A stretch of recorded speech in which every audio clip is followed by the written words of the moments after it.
Hi Nancy, my name is Jackie and I'm the occupational therapy student today. Now that we're in your kitchen, we're just going to review a few things that you'll be able to do meal prep on your own and adhere to your precautions at the same time, which you've mentioned is very important. Okay. Sound good? Yep. So again, just to review your precautions, do you remember them at all? Could you review them again? Yeah.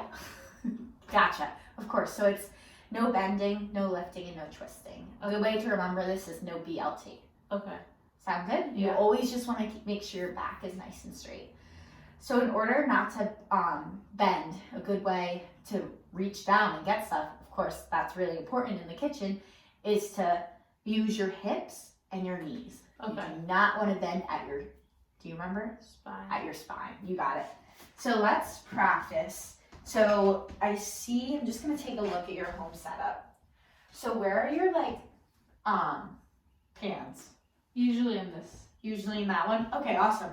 So how would you bend down to get it? Want to do it together?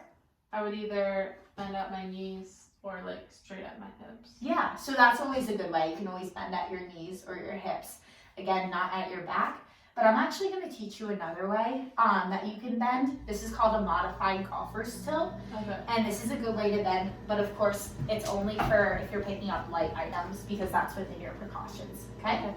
So if you're gonna pick up something that's really light and you wanna just grab it from the floor, you can do something called the modified golfer's tilt.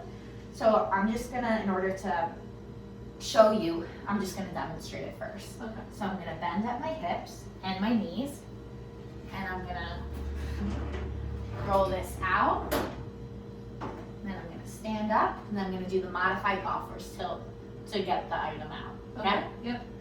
So how I'm going to do this is I'm going to go on one arm, and I can stabilize with this. Again, I'm going to make sure my spine is nice and straight. And then I'm going to lift one leg and bring both of my hands to the pan, and then I'm going to bring it up. Okay? Just like that. Again, this is nice and light. And I'm going to bring it up.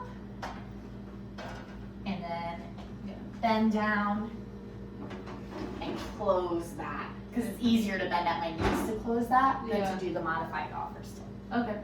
How does that sound? Good. Good? Do you want to try that? Sure. Great. So I'm just going to put this back.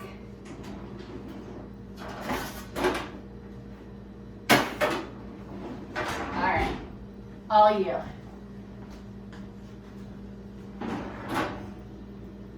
Good.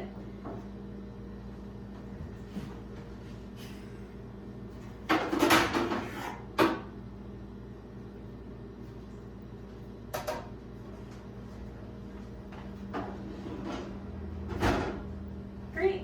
Yeah, that was really good. How do you feel? Good. It felt good. Yeah, good. You did a good job. I was watching to make sure your back was straight, and you did a really good job with the modified golfer's tilt. Good. All right. You feel good about it? Yeah. Good. And then just one more thing to review in the kitchen is it's always important to make sure all of our items are at eye level, because this will just help you in the long run, because it'll prevent you from just reaching, and that way your back is always straight. Okay. Okay? Yeah. So what do you normally use? I see you have your toaster and your blender and your crock pot, your coffee maker. So it looks like you already have a lot of stuff here. Do you have any in the top cabinets? So there are some higher plates, so we could bring those down, I guess. Yeah, that's a good idea. Yeah, so in a little bit, I'll assist you in bringing the plates down so that they're all eye level. Okay? And that'll be everything you need to make a meal. Perfect. So of course you have a really helpful family and they'll be able to make a meal and help you as necessary, but it's always good to be able to do it on your own. I agree. Great. Thank you, Nancy. Thank you.